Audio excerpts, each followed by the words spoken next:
Hi there, welcome to the latest episode of my 10-minute moan. And the topic of this 10-minute moan is a quite outrageous response from the Labour government to almost 3 million British citizens when they had to officially respond yesterday to a petition which quite simply told the government not to introduce digital ID.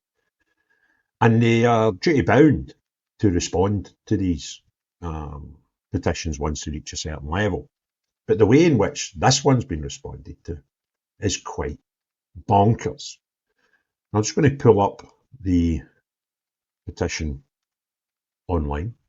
And as you can see here, it's official UK government parliament petition, where the petition was simply, as you see here, do not introduce digital ID cards. We demand that the UK government immediately commits to not introducing a digital ID card. There are reports that it's being looked at. And we can go into more details here. We think this would be a step towards mass surveillance and digital control, and no one should be forced to register with a state-controlled ID system. We oppose the creation of any national ID system. ID cards were scrapped in 2010, in our view, for good reason. And then you're asked to sign the petition. And as you can see here,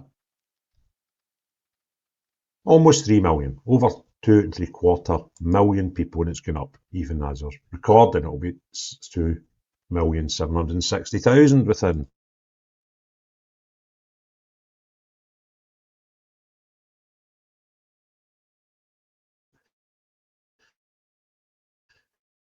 probably the time it takes to record this video.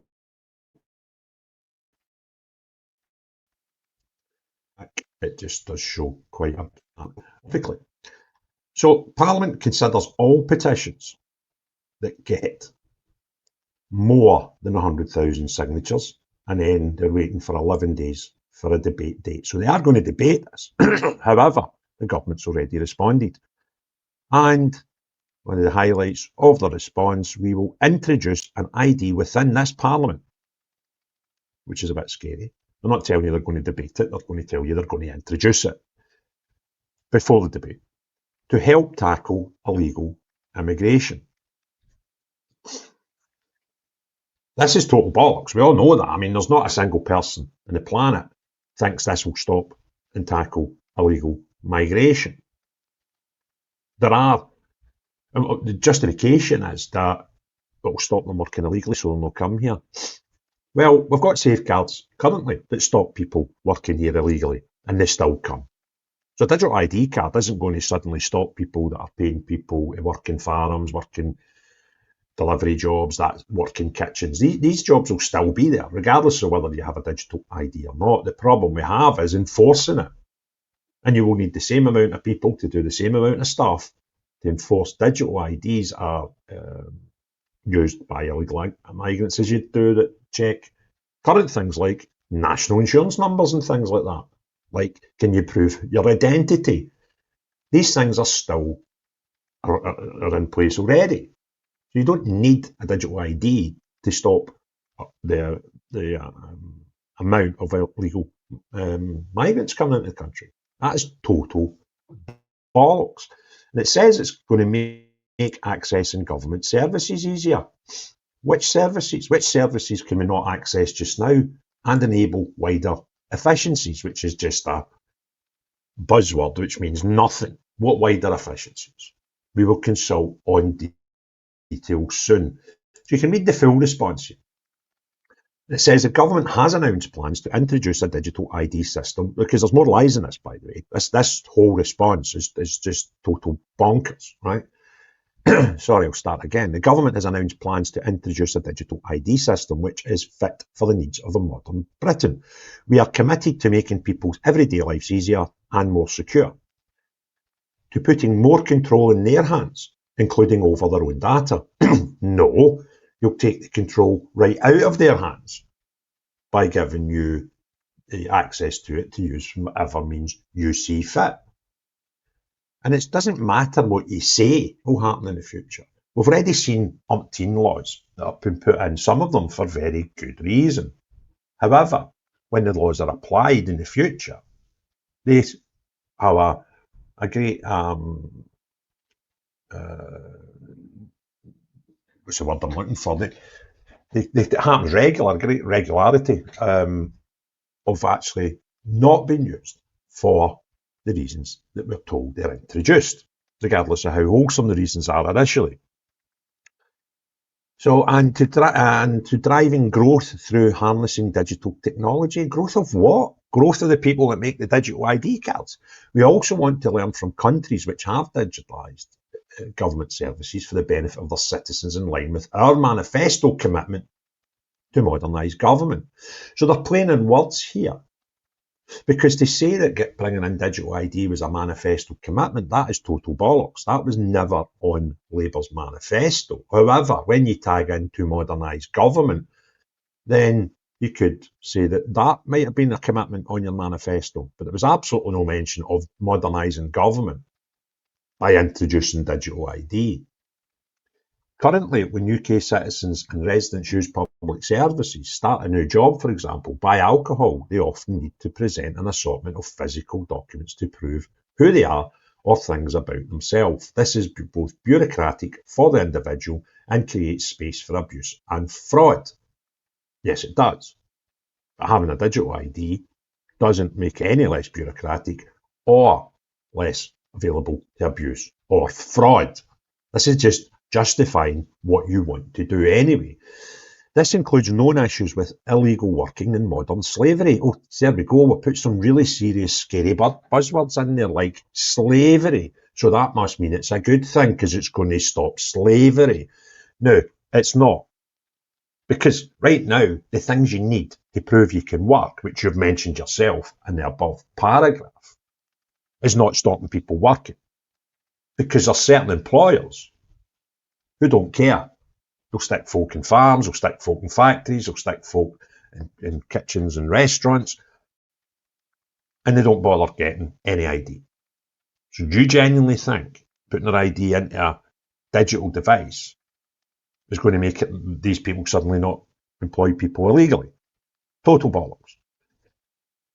While the fragmented approach in multiple systems across the government make it difficult for people to access vital services. What vital services is difficult to access? Now, if we genuinely do have vital services that are difficult to access, then go and make them more accessible. But digital ID and a one-shot stop for every single thing in your whole life doesn't make things any more accessible.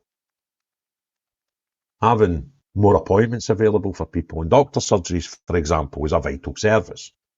Digital ID is not going to suddenly make us have more doctors. We're going to have even more importantly, less patients, right? Digital ID will not save those problems.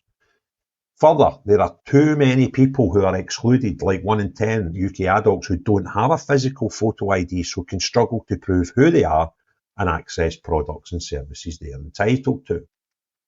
Who are these 1 in 10 people who do not have physical photo ID?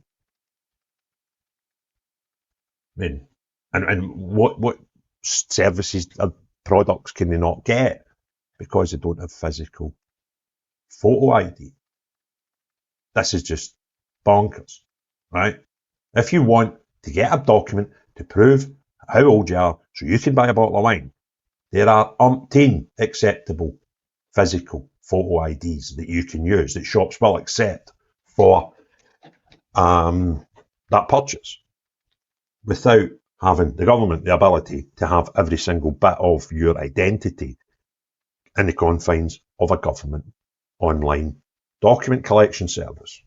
To tackle these interlinked issues, we will introduce, we're going to talk about it, we will introduce a new national digital ID. This is not a card, but a new digital identity that will be available free to all UK citizens and legal residents aged 16 and over, although we will consider through consultation if this should be 13 and over. Over time, people will be able to use this seamlessly access a range of public and private sector services with the aim of making our everyday lives easier and more secure. It will not be compulsory to obtain a digital ID, but it will be mandatory for some applications. Now here's the kicker. Behind me is Glasgow Sheriff Court, one of Europe's busiest courts.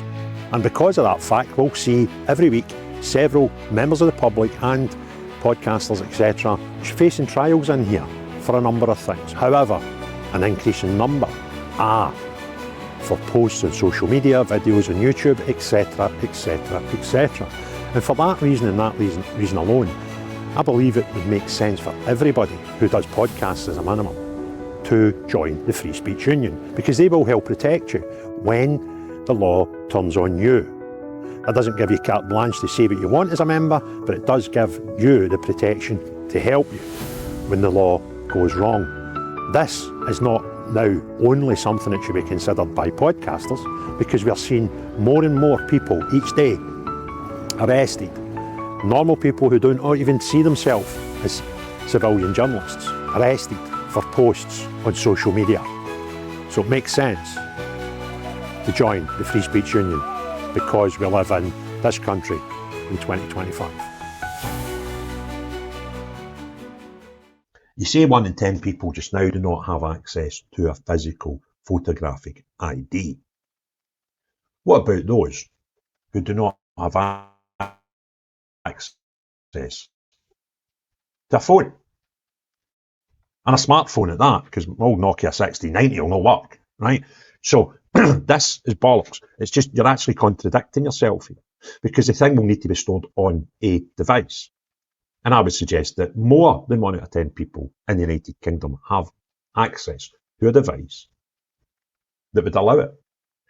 Now, what you're using is you're saying, well, some people don't have passports, some people don't have driving license, and that's the only photographic evidence you can use at some points, which is total bollocks as well. But let's just take that argument for a minute. You're saying people don't have access to them. Well, everybody has access to a passport. And I would suggest the cost of a passport would be a damn sight less than the cost of an iPhone. And what you're going to do is, when people need mandatory, for some applications, now let's say it's mandatory that you book your health service appointments on this digital ID platform that you're going to devise, then you will need some sort of device to access it.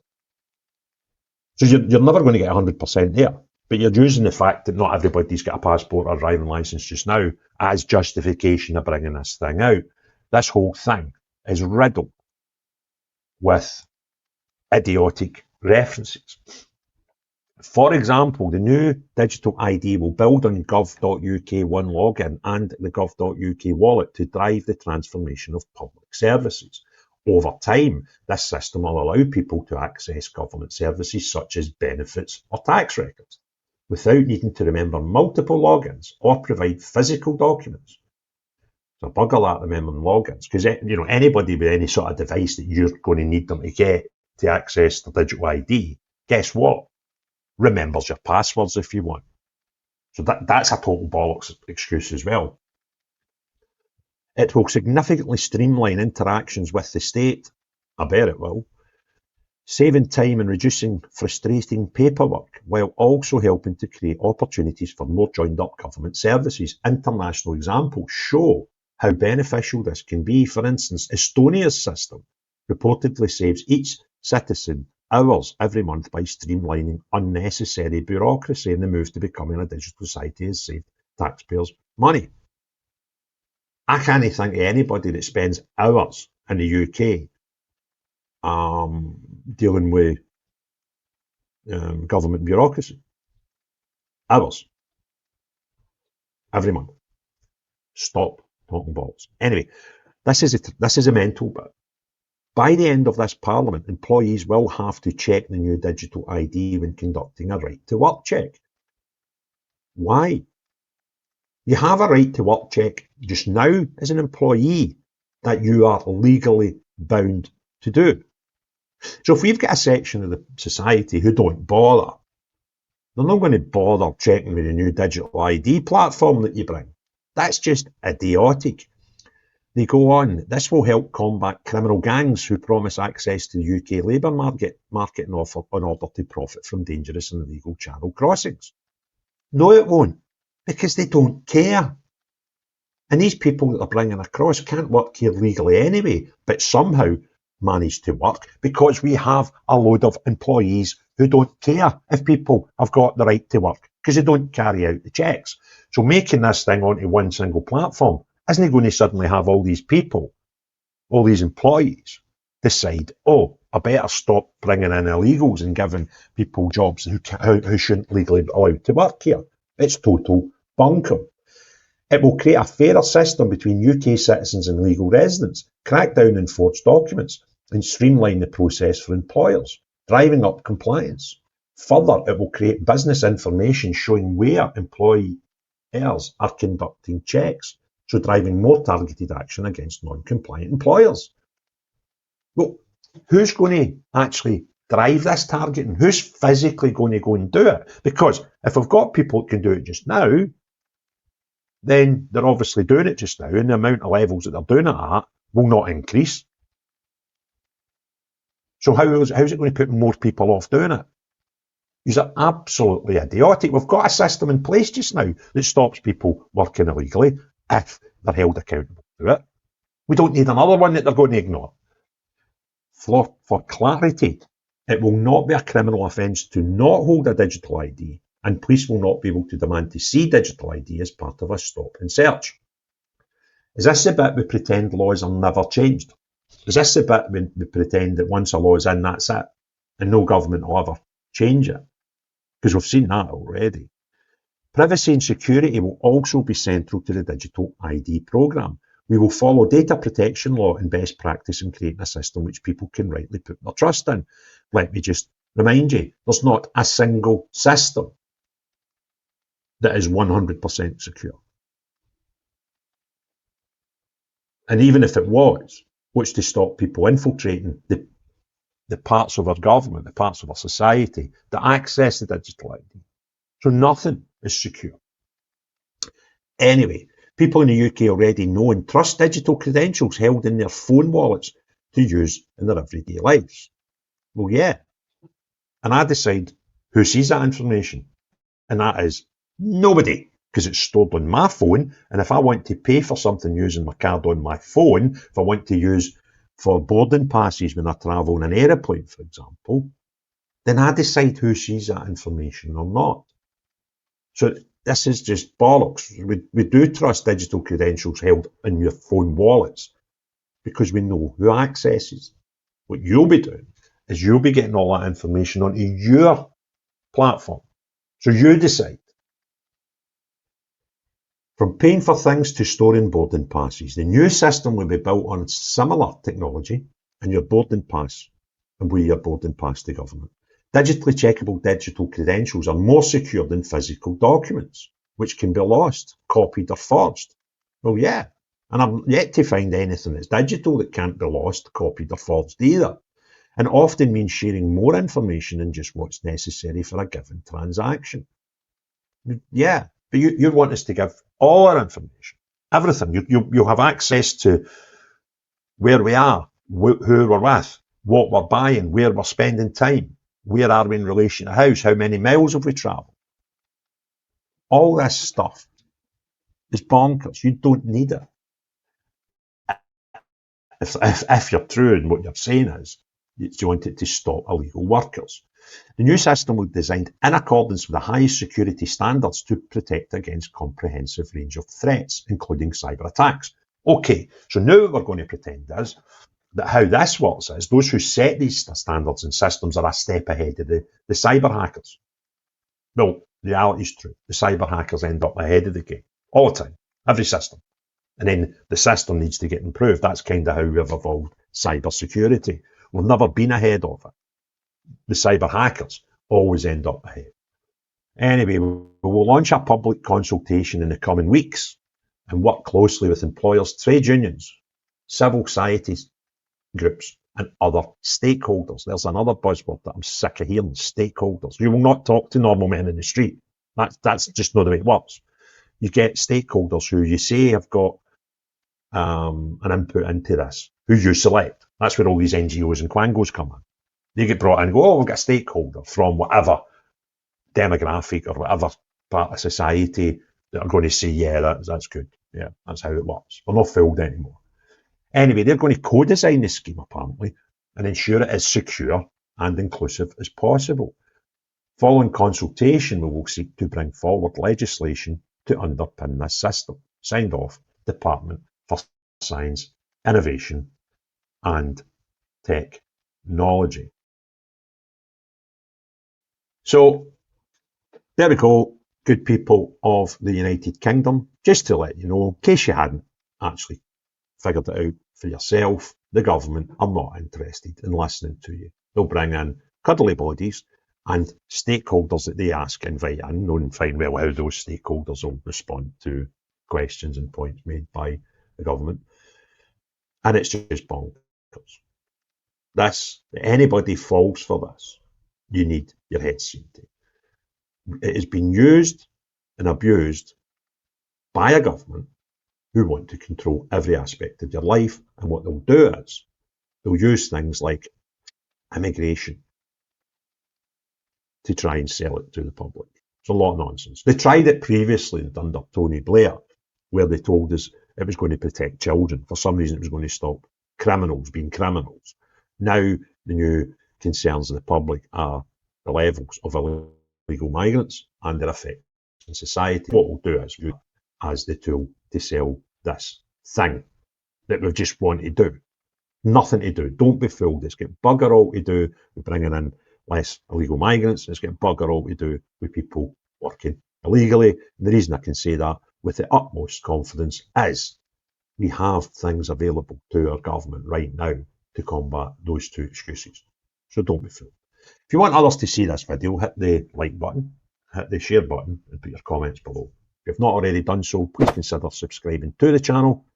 But however, more important than all that, unless you're the type of person that wants total control over the civilians in the country, but want to tell us lies and fabrications on how you're going to achieve that, then not you.